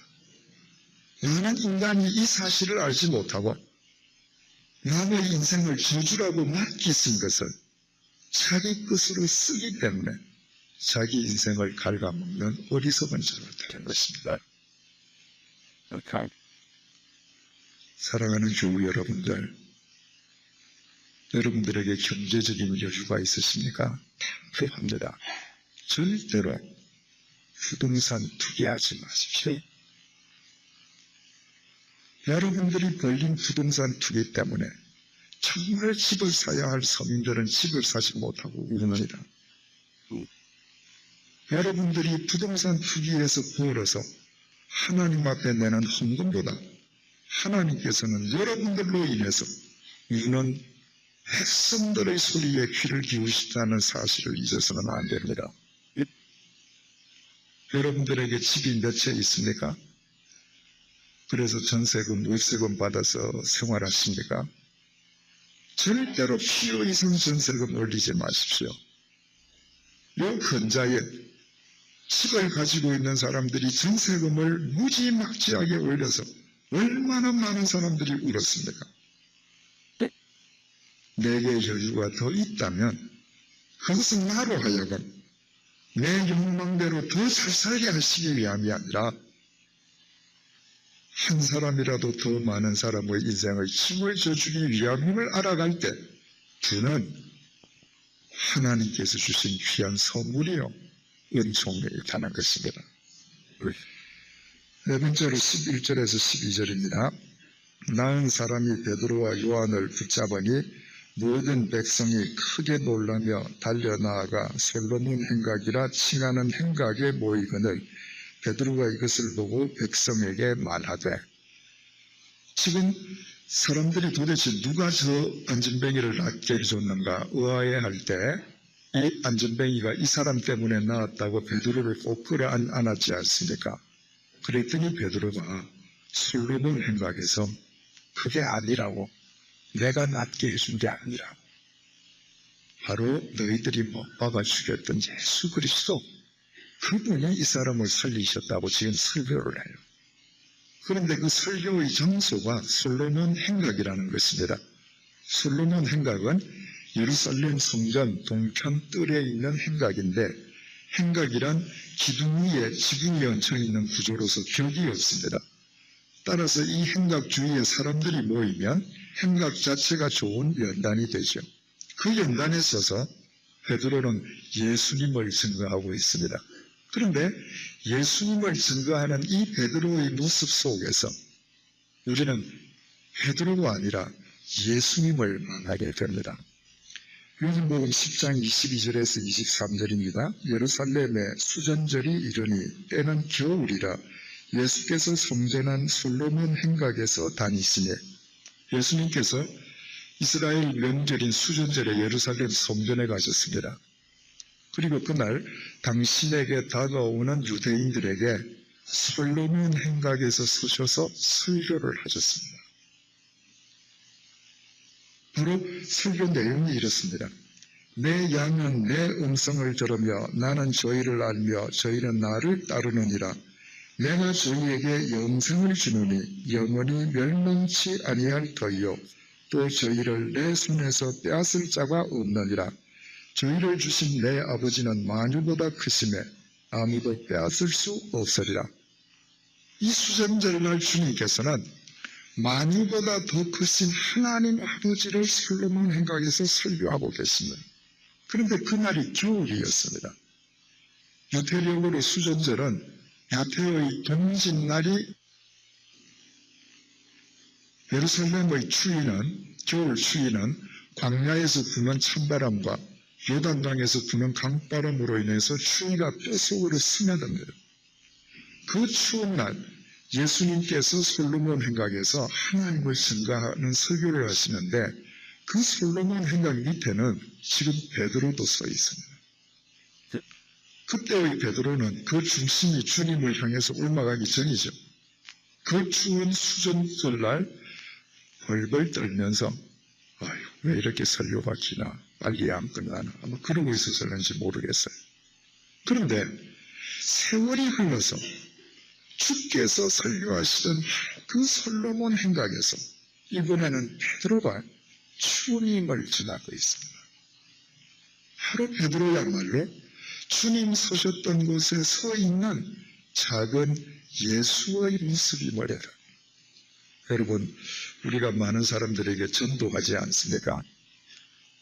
그런데 전도하는 우리는 주님을 우리 눈으로 확실하게 보지 못하고 살아가지만, 여러분의 전도를 받는 불신자들은 확실하게 보는 주님이 있습니다. 바로 전도하는 여러분들 자신이에요. 여러분들 자신이 바로 베드로처럼 있어야 할 자리에서 예수의 모습으로 살아가면 그들은 여러분이 전하는 복음을 믿을 것입니다. 그러나 여러분들이 복음을 전하면서 예수님과 전혀 상관없는 삶을 산다면 그 복음은 공허한 메아리가 되겠죠. 우리는 인도의 간디가 한 말을 귀 기울여서 들어야 합니다. 간디가 이렇게 얘기했습니다. 나는 예수를 사랑한다. 그러나 예수 믿는 그리스도인들은 싫어한다. 왜냐하면 예수 믿는 그리스도인들은 예수를 사랑하지 않기 때문이다. 이것이 인도를 침략해서 인도에서 좋은 것 모든 것을 다 강탈해간 영국 그리스도인들을 본 간디의 그리스도인에 대한 평입니다. 간디의 그 말은 그리스도인들은 그리스도를 닮지 않는다는 것입니다. 여러분, 우리나라 신독계는 이미 세계적으로 영견인 것이 밝혀지지 않았습니까? 그런데 참 이상한 사실은 그처럼 우수한 중인 신독계가 군대에서나 경찰에서 절대로 군견이나 경찰견으로 쓰여지지 않습니다. 그 정도의 멋진 게라면 당연히 경찰이나 군에서 써야 될 것 같은데 못 써요. 이유가 뭔지 아십니까? 신독계는 주인을 못 바꾸기 때문이죠. 경찰이나 군대에서 개를 다루는 사람은 평생 그 자리에 있지 않습니다. 1, 2년, 빠르면 6개월마다 사람이 바뀌어요.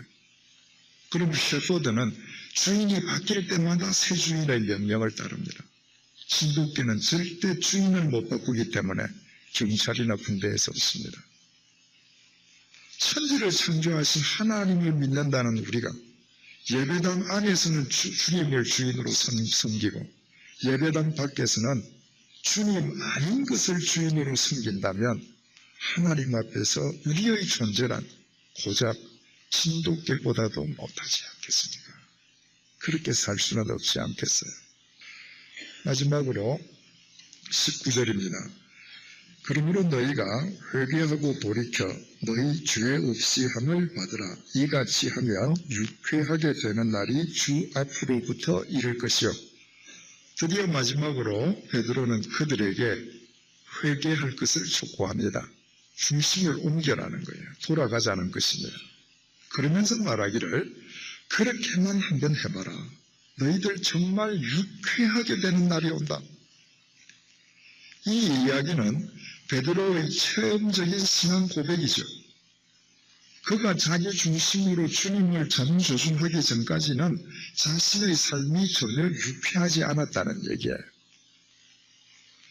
여러분, 우리말에 사람이 죽었을 때 숨을 거두었다라고 표현하지 않습니까? 지금 누가 죽었을 때 우리가 말을 합니다. 안미계 분이 숨을 거두셨다. 그러면 그때 누가 숨을 거두었다는 겁니까? 돌아가신 분이 자기 숨을 거두어서 주머니에 넣고 가시는 건가요? 아니죠. 돌아가신 분 이외의 존재가 숨을 가져가셨다는 겁니다. 굉장히 성경적인 표현이죠. 성경이 이렇게 얘기합니다. 시편 104편 29절에서 30절입니다. 주께서 소득을 거두어 들이시면 그들은 죽어서 본래의 흙으로 돌아갑니다. 주께서 주의 숨을 불어넣으시면 그들이 다시 창조됩니다. 하나님께서 숨을 주시면 사람이 되고 하나님께서 숨을 거두어 가시면 죽는다는 거예요. 하나님께서 거두어 가시는 거예요. 그러면 여러분, 우리 사람을 잘 생각을 해보십시다. 어머니 뱃속에, 태 속에 아이가 생겼죠. 그게 사람입니까?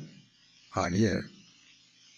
그 상태에서 사고가 나서 죽으면 사람이 죽은 것이 아니라 태아가 죽은 것입니다. 이 아이가 엄마 뱃속으로 출생을 했습니다. 탯줄이 연결되어 있죠. 탯줄을 끊기 전에 문제가 생겨서 이 아이의 숨이 넘어갔다. 누가 죽은 거예요? 사람이 죽은 게 아닙니다. 여전히 태아가 죽은 거예요. 언제 사람이 되는가? 의사가 탯줄을 끊고 이 아이가 자기 코로 호흡을 시작할 때부터 사람이에요. 탯줄을 끊고 나서 이 아이가 만약 죽었다면 그건 사람이 죽은 겁니다. 태아가 죽은 게 아니에요.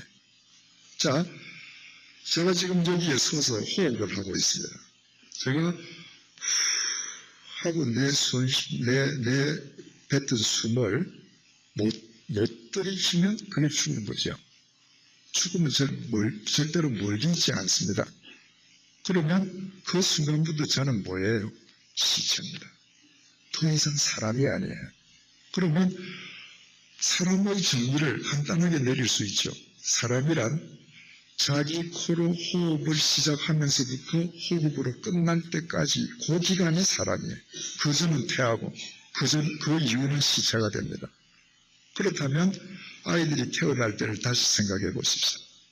세상의 모든 아이들이 어머니의 배 속에서 태어날 때 비정상적인 경우를 제외하고 거의 모든 아이는 얼굴을 하늘로 향하고 태어납니다. 탯줄을 끊을 때 의사가 엎어놓고 탯줄을 끊는 적이 없습니다. 전부 다 아이의 얼굴을 하늘로 향하게 하고 끊습니다. 하나님께서 호흡을 위에서 주시면 사람이 되는 거예요. 사람이 죽는 순간에 사고사라든가 극히 드문 경우를 제외하고 나이 들어서 돌아가시는 분들은 전부 얼굴을 하늘로 향하고 죽습니다. 어린아이는 엎어져서 죽는 경우가 있지만 죽으시던 노인이 엎어져서 돌아가셨다. 그런 경우는 없습니다. 바로 인간이 위에서 하나님께서 그 호흡을 거두어 들이심에 인간의 일생이 끝나는 것입니다. 이처럼 하나님께서 위에서 호흡을 주셔서 인간이 되고 호흡을 거두어 가심에 인간의 생이 끝나는데 그 사이에 일평생 동안 인간은 앞만 보고 살아가요. 질식할 수밖에 없습니다. 베드로가 여기서 너희들 하나님 중심으로 돌아서 그러면 유쾌하게 되는 날이 이를 거야. 이 유쾌하다는 아납식시스라고 하는 말은 위로 호흡한다는 것입니다. 위를 향해서 호흡한다는 거예요. 여러분, 참된 영원한 유쾌함은 땅에서 오지 않습니다. 밑에서 오지 않습니다. 유한한 것 속에서는 영원한 유쾌함이 없습니다. 오직 위에서 하나님으로부터만 영원한 유쾌함이 내려옵니다. 내 속에 주님께서 임해 계시면 우리는 날마다 위를 향해서 호흡할 수밖에 없습니다. 왜냐하면 내 속에 계시는 주님께서는 영원하신 하나님의 호흡과 공동묘지에서 끝날 내 호흡을 연결시켜 주시는 산소 호흡기시기 때문입니다. 그래서 우리의 삶의 가치는 유쾌하게 변모되는 거죠. 이제 간략하게 결론을 내줘보십시다. 8절입니다. 뛰어서서 걸으며 그들과 함께 성전으로 들어가면서 걷기도 하고 뛰기도 하며 하나님을 찬미하니. 이 나은 안전뱅이가 지금 성전으로 들어가서 펄쩍펄쩍 뛰지 않았습니까? 이 안전뱅이로서야 당연하죠. 그런데 이 안전뱅이가 성전으로 들어가기 위해서는 어디를 먼저 통과해야 합니까? 미문을 먼저 통과해야 합니다. 이 안전뱅이는 40년 동안 미문 앞에 앉아 있었습니다. 그러나 그 미문은 결코 안전뱅이에게 미문일 수가 없었습니다. 왜냐하면 자신이 들어갈 수 없었거든요. 그런데 지금 나는 이 거지는 제일 먼저 미문부터 통과했습니다. 그것은 이 거지가 아름다운 건축물을 통과했다는 의미가 아닙니다. 바로 예수 그리스도, 자기에게 임해 계신 예수 그리스도에 대해서 깨어있는 베드로를 만남에 이 거지의 인생에 새로운 인생의 문이 활짝 열렸음을 의미합니다. 이 거지가 미문을 통과할 때 사도 베드로도 같이 미문을 통과해서 성전으로 들어갔습니다. 사도 베드로는 그 전에도 미문을 여러 번 통과했습니다. 그러나 예전에 베드로가 그 미문을 통과할 때 베드로는 갈릴리의 어부에 지나지 않았습니다. 그의 중심은 자기 중심적이었어요. 그러나 이제 베드로는 자기에게 임해 계신 주님에 대해서 깨어 있습니다. 중심이 돌아갔습니다. 그리고 오늘 미문을 통과합니다. 바로 베드로의 인생 앞에도 자신이 만나는 사람의 인생을 새롭게 진리의 눈으로 인도하는 사도로서의 인생의 문이 활짝 열린 것을 의미합니다. 바로 내가 내게 임해 계신 주님에 대해서 깨어 있을 때 나뿐만 아니라 다른 사람까지도 미문으로 인도해드리는 새로운 인생길이 우리 앞에 시작됨을 알게 됩니다. 기도하시겠습니다. 주님, 정말 주님을 사랑합니다. 정말 주님을 잘 믿고 싶었습니다. 그러나 교회 밖에서 우리의 삶이 주님과 무관했던 그 근본적인 까닭을 일깨워 주셔서 정말 감사합니다. 주님께서 이미 우리 속에 임해 계셨건만 예배당 안에서만 그 사실을 확인했을 뿐 예배당 밖에서는 그 사실에 대해서 늘 둔감해 왔음을 주님 용서해 주십시오. 정말 보잘것없는 질그릇 같은 우리 속에 보배 같은 주님께서 임해 계심을 진심으로 감사드립니다. 주님, 이 주님에 대하여 날마다 깨어있는 자가 되게 도와주옵소서.